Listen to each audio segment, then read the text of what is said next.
我今日咧係會同大家講講咧，我哋教 C 組嘅評審事例啦，同埋一啲嘅參選經驗嘅分享嘅。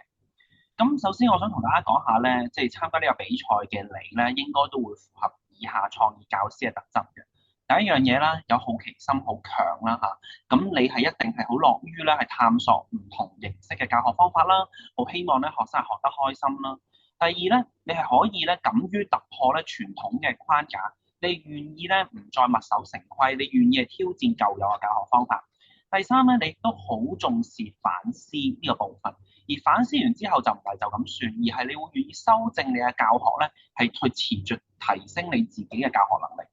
而最重要嘅一個點咧，我就係覺得係咧，係以學生為本。你好錫學生，你好愛學生，你好重視學生，所以咧，你會係願意咧探索新嘅模式，係鼓勵佢哋多元咧去表達多元化嘅方法建構嘅教學即係呢個學習成功嘅經驗。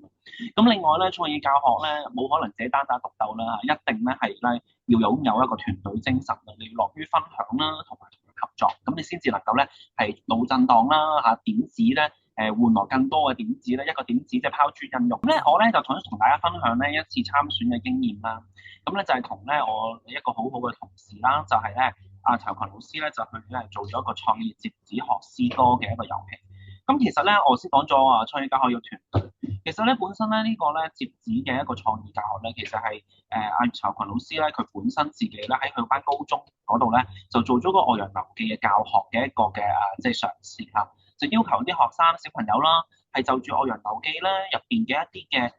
即係景物啦，或者係陰晴即係陰晴之景啦，然後咧去接出一個《岳陽樓記》。咁接完《岳陽樓記》之後咧，咁啲學生咧就好加深到咧對《岳陽樓記》嘅嗰個嘅即係景物嘅即係背誦啦，好知道嗰個景物係可能象徵緊啲乜嘢啦。然後咧之後咧就再去咧寫咗我哋嘅震夏六樓記啦，就係將我哋喺陳震夏中學六樓嘅一啲嘅景緻，佢哋去寫翻出嚟啦。然後又去有啲嘅反思。咁所以其實你見到就係咧，呢個創意教學唔係純粹為咗創意，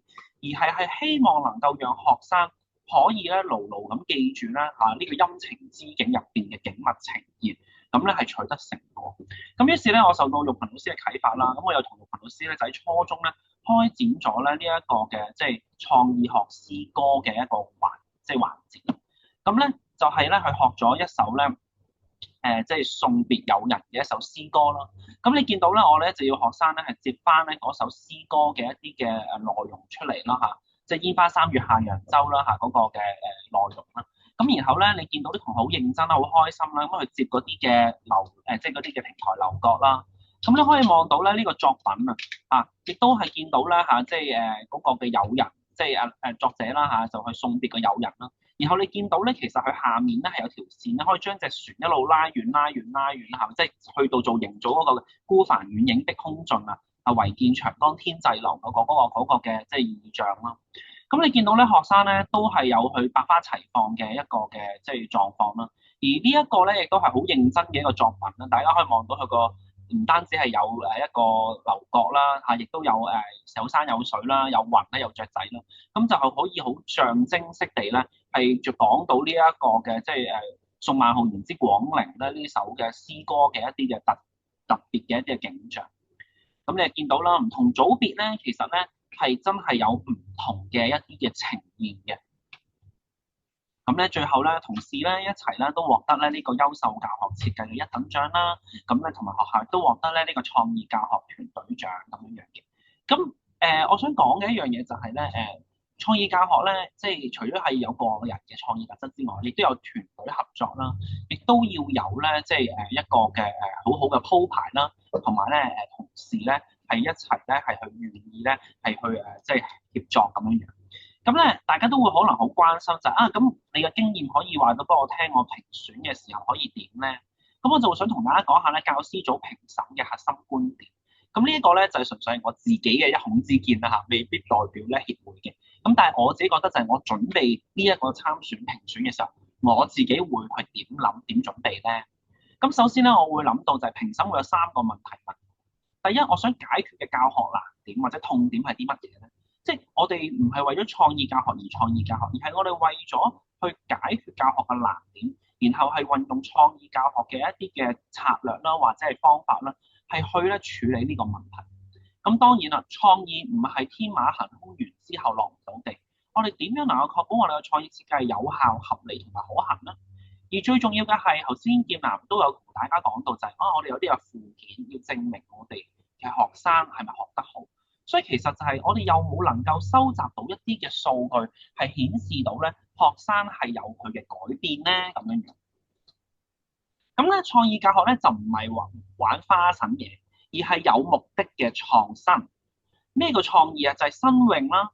即係好新鮮嘅一啲嘅教學方法啦。但係我哋一定要結合一個鞏固同埋穩固嘅教學目的，同埋一定要確保到個學習成效。亦都強調就係唔只係活動創新，更重要係我哋係好重視個活動嘅設計邏輯啦，同埋咧學生係咪真係學得好，我哋要提出證據。咁咧我自己覺得咧教師組評審咧，我哋經常去睇嘅時候，我哋會睇設計點睇咧。第一樣嘢，我哋首先一定要諗就係你個教學設計，即係呢個創意教，無論你可能用四心五力啊，或者係用呢個愛的教育啊等等嘅理論啦，你能唔能夠對應到你本身預設嘅一啲嘅指標咧？例如可能你係針對學生，可能佢閱讀係有困難嘅，或者係學生佢喺某方面學得唔係咁好嘅時候，咁你首先要有個目標啦。而呢個創意教學嘅活動咧，就係針對呢個目標而去設計，然後我哋有一系列嘅評量嘅工具咯。確保咧成個嘅流程咧係具有一致性，即係話我哋嘅評量方法係能夠回答到我哋本身嘅研究問題，例如能唔能夠提升學生嘅一啲嘅表現啦，或者能夠提升到學生嘅一啲興趣或者參與度啊。而呢個活動咧係同呢個目標同埋評量咧係環環相扣。而學生咧，我哋嘅學習咧，我哋點樣去睇啊？第一，學生參與度啦；第二，學生嘅一啲嘅習作或者係成品啦，或者我哋有一啲嘅前後測，可能係紙筆評估。或者係閱讀嘅或者係問卷啦、前後測啦，咁可能睇到佢嘅興趣啊，或者能力有冇轉移嘅。咁另外咧，我哋一定要睇你嘅研究，即係你嘅教學啊，有冇創新性啦。即係你話用咗某個理論，咁你呢個活動能唔能夠有啲嘅創意創新嘅一啲嘅點子係能夠咧係做得到咧？而我哋都會睇究竟你呢個活動其實係咪有可行性咧？而係可擴散性就係話你能唔能夠係將呢個活動或者創意教學係能夠擴大到佢嘅影響範圍係比較多咧，咁我哋都好重視大家嘅反思啦，同埋如果可能你做完一次啦，未來你會提議點樣優化咧，讓其他嘅後進或者係有興趣嘅研究者都能夠參考咧。咁我再仔細啲去講咧，第一樣嘢就係咧，我哋首先要諗下學習目標係啲乜嘢嗱，記住一定係可評量同埋可觀察。第二，我哋要去諗就係如何促成嗰個嘅教學目標咧。就係你呢個創意教學最重要嘅一個環節啦。然後我哋都要用唔同嘅工具，譬如可能能力嘅話，可能要睇學生嘅作品分析啦，或者係一啲嘅指標評估前後測嘅一啲嘅證明啊，證明學生嘅能力有改變啦。興趣可能用前後測嘅問卷啦，或者係教師觀察啦咁樣。咁然後咧，我哋咧始終都係一個比賽啦，一定要有一個嘅報告交出嚟啦。咁所以咧，第一樣嘢就係我哋有好嘅敘事結構。第一，可能你要先交代你嘅背景啦，點解你要提出呢個嘅課題啦？你有咩難點你想解決啦？好啦，跟住你嘅設計意念係用咗啲乜嘢嘅創意教學嘅理論或者係創意教學嘅方法咧？然後你去實施嘅時候係有啲咩流程？點樣去 step by step 咧？而亦都係可以讓人哋可以複製你呢個做法咧。然後我哋亦都會有一啲嘅量化數據啦，譬如頭先講咗收集一啲嘅指標評估前後測嘅成績啦，或係問卷嘅前後測嘅一啲嘅分析數據啦。質性就可能係教師一啲嘅觀察啦，或者係同你其他嘅同事或者好好嘅團隊嘅朋友一齊入你嘅課堂去觀察啲學生學得點啦，或者係學生一啲嘅訪談等等。然後我哋要去反思就係透過呢次嘅創意教學嘅嘗試，我哋學到啲乜嘢咧？我哋總結到啲咩成果咧？然後我哋下一步可以點樣優化咧？咁證據嘅層次，第一樣嘢我哋可以睇學生嘅參與度啦，例如佢哋完成呢份作業嘅比率啦，或者係同其他同學嘅互動成果，或者同老師嘅互動嘅成果啦。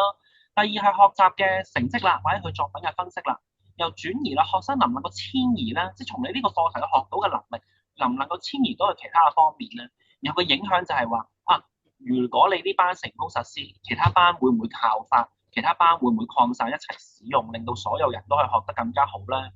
咁作品嘅包括嘅常見格式咧，我覺得咧第一樣嘢就係你起碼有個好簡略嘅摘要啦，咁同埋有啲嘅流程圖啦，我覺得流程圖好好地咧係可以言簡意賅咁樣咧，係展現到你哋一啲嘅即係嘅點子背後嘅一啲嘅邏輯關係嘅。咁另外你有用嗰啲咩評量工具啦？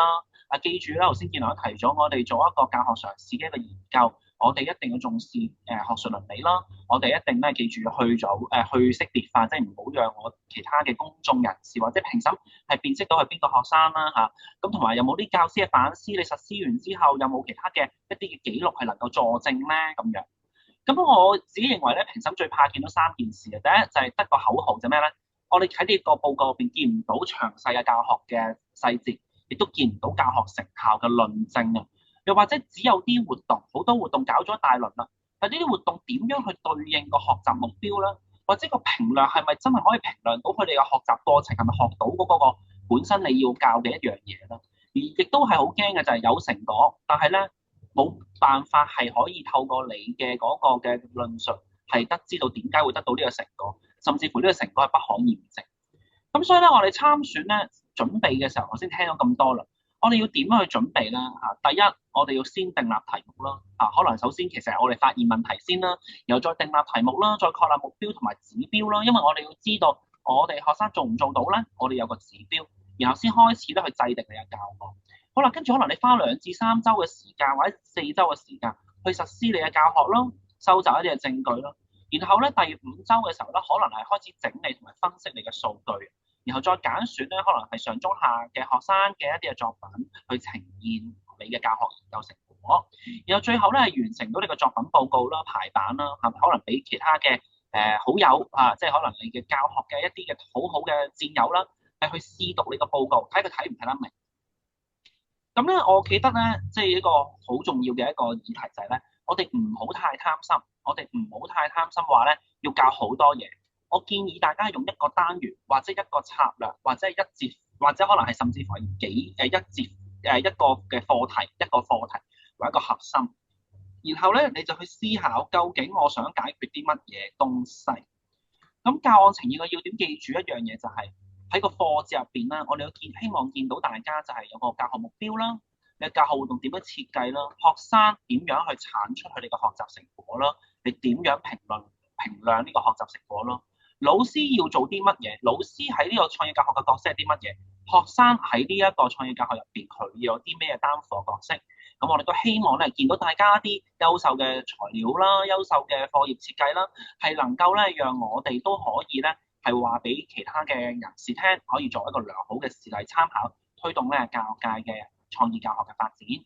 咁我哋咧都希望大家謹記再謹記嘅就係咧，一定係個目標活動評量咧係環環相扣，咁你先至係能夠咧有所對應，能夠產出到咧一個好嘅效果㗎。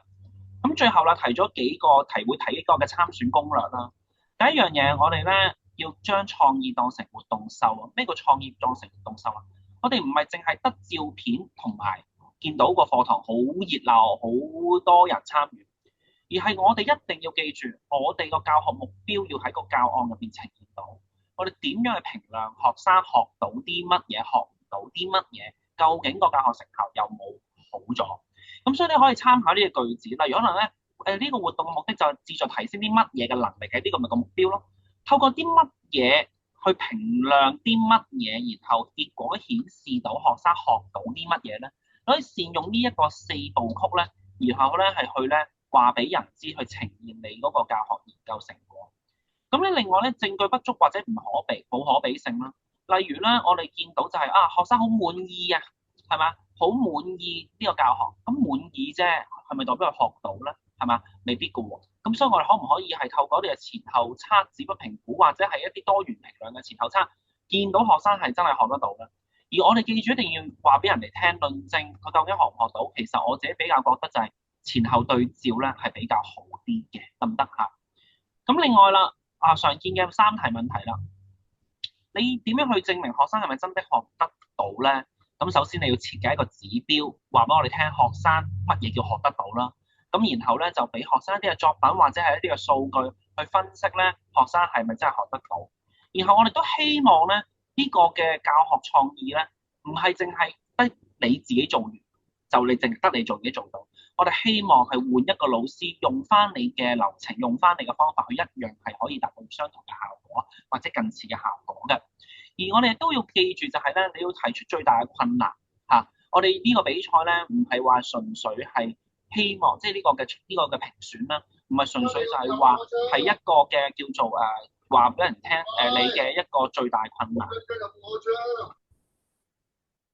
咁咧，所以咧，我哋都希望咧，大家係能夠話到俾大家聽，最大嘅困難究竟係啲乜嘢咧嚇？然後咧，亦都係可以話俾我哋聽咧，你會點樣去針對你入邊發現到嘅困難，由調整同埋優化。